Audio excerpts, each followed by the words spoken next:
Hello and welcome back to my YouTube channel Mirza भाई blogs.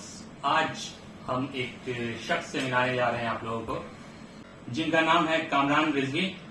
कुछ ही दिन पहले इनका एक आईफोन खो गया था, तो काफी मेहनत और मुशक्कत के बाद इन्हें वो आईफोन फिर वापस मिल गया। और ये आईफोन जो खोया था वो ट्रेन जर्नी के दौरान खोया था। तो इन्हीं से पूरा जो वाकया है वो सुनते हैं। और इस वीडियो बनाने का जो पर्पज ये है वो है कि इस वीडियो के जरिए आप लोगों को पता चल जाए कि अगर आप लोगों के साथ भी ऐसा कोई हादसा होता है तो आप किस तरह से अपना वो जो भी सामान है, फोन है या कोई और सामान है, तो उसको वापस हासिल कर सकते हैं। तो अब कामरान भैया से पूछते हैं कि ये घटना कब की है और कैसे इनको फोन मिला।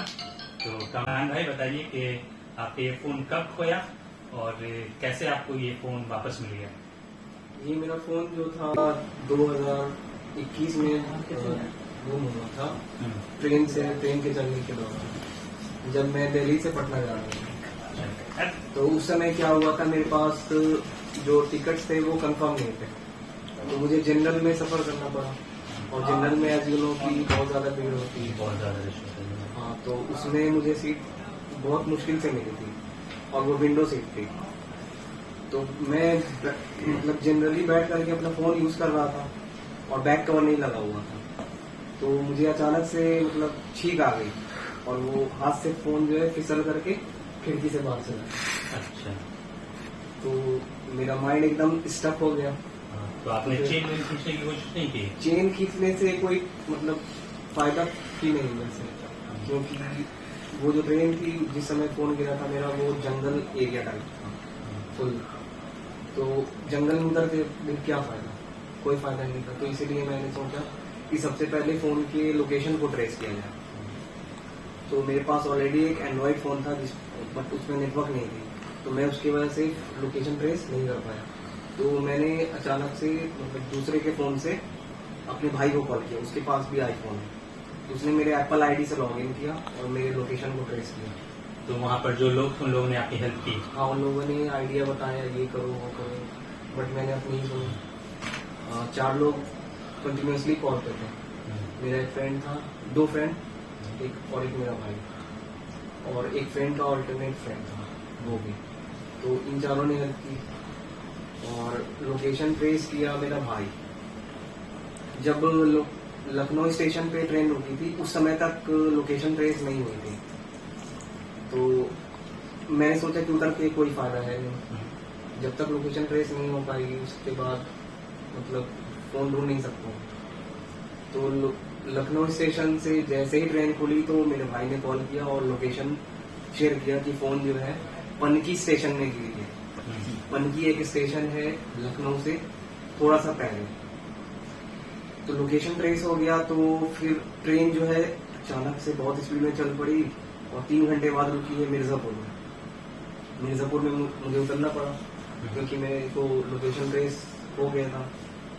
लोकेशन ट्रेस होने के बाद फिर मैंने उस लोकेशन का स्क्रीनशॉट लिया और विद स्क्रीनशॉट सबसे पहले रेलवे स्टेशन के पुलिस डिपार्टमेंट में मतलब FIR करवाया। हाँ, FIR करवाया। तो पुलिस ने बोला कि लोकेशन ट्रेस तो हो गई है बट इतने रात में आई थिंक जंगल में ढूंढना इम्पॉसिबल थिंग एक फोन को, और वो मिलने वाली चीज है नहीं। तो आप रिपोर्ट लिखवा दो, इन केस आगे चल करके फ्यूचर में कोई मतलब कांड हो जाए, कुछ हो जाए वैसा, तो मतलब आप सिक्योर हो। मतलब आपको उस टाइम तक ऐसा लगा था कि आपका फोन वापस मिल जाएगा? मुझे इसलिए लगा क्योंकि लोकेशन ट्रेस हो चुकी थी, एकदम एग्जैक्ट लोकेशन, मतलब जहाँ पे फोन गिरा था जिस ट्रैक के पास, ट्रैक के जस्ट बाहर में एक मतलब कोई होटल था, उस होटल का नाम पता चल गया था। तो उस होटल का नाम मैंने नोट कर लिया और सब कुछ डिटेल्स पुलिस में दे दी। तो पुलिस ने तो इंटरेस्ट नहीं दिखाया कुछ, मुझे पता था कि पुलिस काम करती है। तो फिर मैं वहां से निकल गया। वहां से निकलने के बाद मैंने सोचा कि ओला उबर ढूंढते हैं, उसके बाद उसी लोकेशन पे जाते हैं। तो ओला उबर मतलब उस सिटी में चलती ही नहीं। तो मिर्जापुर पता नहीं कैसी सिटी है, वहाँ पे ओला उबर है ही। तो बाहर में एक टैक्सी ड्राइवर खड़ा था टैक्सी लेकर के। तो मैंने उससे पूछा, भाई चलोगे क्या? पंकी स्टेशन कानपुर के आसपास है, लगभग 300 किलोमीटर। तो उन्होंने बोला कि हाँ ठीक है चलो। मैंने उनसे फेयर पूछा, तो सबसे पहले उन्होंने बोला 7000। तो मैंने बोला कि टू साइड से क्या? तो उन्होंने बोला नहीं, 1 साइड। तो मैंने बोला भाई रीजनेबल प्राइस बताओ ताकि मैं जा सकूँ फोन लेकर के, तो वहाँ से वापस आ जाना, किसी नेक्स्ट पैसेंजर को बैठा दूँ। उसने एग्री नहीं किया। उसने बोला कि 7000 में तो नहीं हो पाएगा, टोल टैक्स भी देनी पड़ती है, टोल टैक्स मिला करके आपका 10 से 11,000 पड़ जाएगा। तो मैंने बोला कि फ़ोन का सवाल है, लोकेशन भी ऑलरेडी ट्रेस्ड है, ठीक है तो चलते हैं, रिस्क लेकर देखा जाए।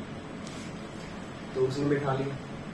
उसे मतलब ड्राइवर को कुछ आइडिया नहीं है कि ये क्यों जा रहा है। तो ड्राइवर को आपने नहीं बताया था? नहीं, ड्राइवर को मैंने नहीं बताई थी, क्योंकि मेरे फ्रेंड ने बताया कि हो सकता है ड्राइवर आईफोन का नाम सुनकर के मतलब कुछ गलत कर दे और पैसे मांगने लगे।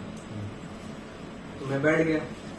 उसके बाद 20-25 किलोमीटर के बाद ड्राइवर ने पूछा कुछ सीरियस कंसर्न है क्या? मैंने बोला सीरियस तो है बट फोन एक गुम हो गई है तो उसको ढूंढने लगा। तो ड्राइवर ने बोला कि ये बात की तो आपको पहले ही बोलना चाहिए था, आपके जो 10,000 है वो बच जाते। मैंने बोला कैसे? उसने बोला कि सबसे पहले आपके साथ रेलवे में कोई भी इंसिडेंट हो जाए तो आपको सबसे पहले रेलवे पुलिस में मतलब कस्टमर केयर में इन्फॉर्म करनी चाहिए, और सारी जिम्मेदारी उन लोग ने कि आपका फोन गिर गया है या फिर कोई लगेज गुम हो गया है तो वो लोग अथॉरिटी लेंगे और उसको लोग ढूंढ करके देंगे। तो मैंने बोला ठीक है मैं ट्राई करता हूँ एक बार। तो मैंने कस्टमर केयर में कॉल लगाई। उन लोगों ने बोला कि PNR नंबर बताइए, ट्रेन नंबर बताइए, सीट नंबर, बर्थ नंबर, सब कुछ पूछा। मैंने बता दिया। तो फिर उन्होंने बोला कि थोड़ी देर में आपको रेलवे पुलिस की कॉल आएगी, आपको एग्जैक्ट लोकेशन देनी पड़ेगी, एग्जैक्ट कहाँ पर फोन आपका गिरा है। तो मैंने बोला ठीक है। लोकेशन ऑलरेडी मेरे पास ट्रेस थी, सारी डिटेल्स मैंने आधे घंटे बाद उनके कॉल करने के बाद उनको व्हाट्सएप पे मैंने शेयर किया। उसके बाद पुलिस ने बोला कि ठीक है हम लोग जा रहे हैं 2 आदमी और वो उसको ढूंढेंगे। हम लोग अप्रॉक्स 100 किलोमीटर ट्रैवल कर चुके थे, 200 किलोमीटर और बचे थे। 200 किलोमीटर कवर करने के लिए हमें अप्रॉक्स 11 बज जाते टाइम, बट रेलवे पुलिस में उससे पहले ही ढूंढ लिया 8 बजे सुबह में, और उसे ढूंढ करके रेलवे पुलिस स्टेशन में उसको सबमिट करवा दिया। जब हम लोग वहाँ पहुंचे 11 बजे तो रेलवे पुलिस में जा करके वहाँ से इंक्वायरी किया, पता चला कि हाँ एक आईफोन मिला है, आधार कार्ड दिया, रिपोर्ट वापस लिया और उन्होंने फोन वापस दिया। तो रेलवे पुलिस ने आपको फोन करके नहीं बताया था कि आपका फोन मिल गया है? हाँ बता दिया था। बता दिया वो तो आप already पहुंचने के मेरे- बाद बताया था? जब आप लोग वहाँ पनकी पहुंच गए तो उसके बाद? पनकी पहुंचने के बीच मतलब 20 रास्ते में। तो वहाँ से वापस आ गए। तो वो जो फोन आपका जब आईफोन गिरा होगा तो वो डैमेज भी हुआ होगा, तो उसका कोई आपको क्लेम कुछ मिला? डैमेज तो फुल्ली हो चुका था वो, मतलब स्क्रीन पूरे टूट चुके थे और साइड के जो पैनल्स होते हैं, जो मेटेलिक फ्रेम्स होते हैं, वो सारे डैमेज हो चुके थे। मतलब हिट करने के बाद रेलवे ट्रैक से वो एकदम मतलब निशान बन गया था उसका। तो ऑलरेडी मेरे पास इंश्योरेंस दिया हुआ था एप्पल प्लस केयर वाला, तो उसमें मैंने 16,000 पे किए थे at the time of purchasing of iPhone 12। तो उस समय उन्होंने मुझे इंश्योरेंस करके दिया और एश्योरिटी दी कि आपके फोन के साथ कुछ भी डैमेज होती है तो आपको रिप्लेस होकर के विदिन 1 ईयर मतलब न्यू फोन दिया जाएगा। तो मेरे साथ इंसिडेंट जो है मेरे आईफोन लेने के जस्ट 1 महीने बाद हो गई ये इंसिडेंट। तो वहां से फोन लेने के बाद पुलिस स्टेशन से मैं फिर वापस मिर्जापुर उसी कैब से वापस गया, क्योंकि उन्होंने दोनों साइड की ट्रैवलिंग चार्जेस ऐड कर ली थी। फिर से मैं मिर्जापुर गया, फिर मिर्जापुर से मैं वापस अपने होम टाउन में। तो आपको ये कैसा लगा? पहले आपने बताया कि RPF वाले कुछ काम नहीं करते और फिर RPF वालों ने ही ढूंढ करके आपको फोन दिया, तो आपको कैसा फील हुआ? रेलवे पुलिस वाले जो थे मतलब उनका कहना है कि अगर कोई किसी के साथ इंसिडेंट हो रहा है, वो अगर डायरेक्टली मेरे पास आए तो वो मतलब सही ढंग से काम नहीं करते। अगर उनके ऊपर कोई प्रेशर बनाता है रेलवे अथॉरिटी वाले, तब वो काम करते हैं सही तो ढंग यानी से। अगर पहले उसके कस्टमर हाँ। केयर पे कंप्लेन कर दिया जाए तो उसके बाद से वो लोग सही से काम करते हैं।